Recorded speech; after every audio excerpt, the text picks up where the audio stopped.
কোথাও দাম 700 আবার কোথাও 1400 এমন দামেই ফুচকা বিকোচ্ছে রাস্তার মোড়ে মোড়ে। তাও লাইন দিচ্ছে, খাচ্ছে সবাই। কিন্তু কেন হঠাৎ করে দাম বেড়ে গেল ফুচকার? কোথায় এত দাম দিয়ে বিক্রি হচ্ছে ফুচকা জানুন। তবে ভিডিওর শুরুতেই জানাবো, এই ঘটনা কলকাতা নয়, এমনকি সারা ভারতেও কোথাও এই দামে ফুচকা বিকোচ্ছে না। আমেরিকার সান ফ্রান্সিসকোতে এক প্লেটে সাধারণত থাকে 5টি ফুচকা। দাম শুরু হয় প্রায় 520 টাকা থেকে। কিছু জায়গায় আবার সেই 5টি ফুচকার দাম 700 টাকা পর্যন্ত পৌঁছে যেতে পারে। লস অ্যাঞ্জেলসেও খুব একটা স্বস্তি নেই। 5টি ফুচকার জন্য খরচ করতে হতে পারে প্রায় 530 থেকে 650 টাকা। আর সিয়াটেলে 5টি ফুচকার দাম আনুমানিক 550 থেকে 650 টাকা। অর্থাৎ আমেরিকায় ফুচকা খেতে গেলে টক ঝালের সঙ্গে পকেটেও একটা ঝাল লাগবেই।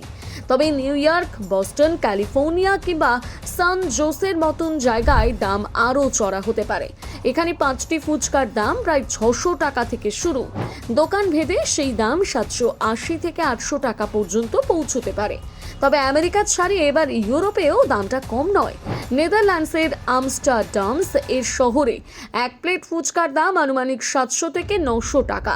সাধারণত এক প্লেটে 6 থেকে 7টি ফুচকা থাকে। ফ্রান্সের রাজধানী প্যারিসেও একই পরিমাণ ফুচকার জন্য খরচ হতে পারে প্রায় 700 থেকে 1000 টাকা। আর জার্মানির বার্লিনে ভারতীয় রেস্তোরাঁয় এক প্লেট পানিপুরি চাটের দাম প্রায় 650 টাকা পর্যন্ত হতে পারে। আর যদি আপনি যান সুইজারল্যান্ডের জুরিখে, তাহলে ফুচকার দাম শুনে সত্যি চোখ কপালে উঠতে পারে।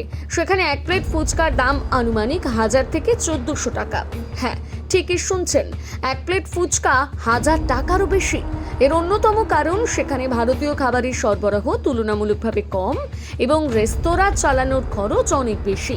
এবার জানবো লন্ডনের ফুচকার দাম কত থাকে। ভারতীয় খাবারের জনপ্রিয়তার কারণে লন্ডনে তুলনামূলকভাবে কম দামে ফুচকা পাওয়া যায়।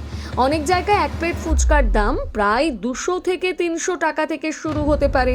এমনকি লন্ডনে রয়েছে জনপ্রিয় ভারতীয় ফুড চেইন হলদিরামসও।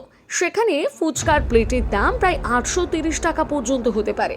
তবে এর সঙ্গে ডেলিভারি চার্জ, ট্যাক্স কিংবা টিপ যোগ হলে বিল আরও বাড়তে পারে। কিন্তু একটা প্রশ্ন থেকেই যায়, ভারতে 10 থেকে 20 টাকার ফুচকা বিদেশে গিয়ে 500 থেকে 800 এমনকি 1400 টাকা কেন? এর উত্তর কিন্তু খুব সাধারণ।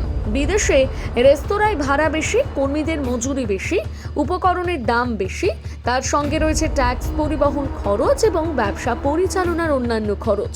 আর সবচেয়ে বড় কথা, ভারতে ফুচকা যেখানে রাস্তার ধারে দাঁড়িয়ে বিক্রি হয়, বিদেশে অনেক জায়গায় সেই ফুচকার তৈরি হচ্ছে রেস্তোরাঁ বা ক্যাফের রান্নাঘরে। ফলে দাম বেড়ে যাচ্ছে অনেকটাই। আপনি কি কোনোদিন বিদেশে গেলে ফুচকা খাবেন? জানাতে ভুলবেন না আপনার মতামত কমেন্ট করে।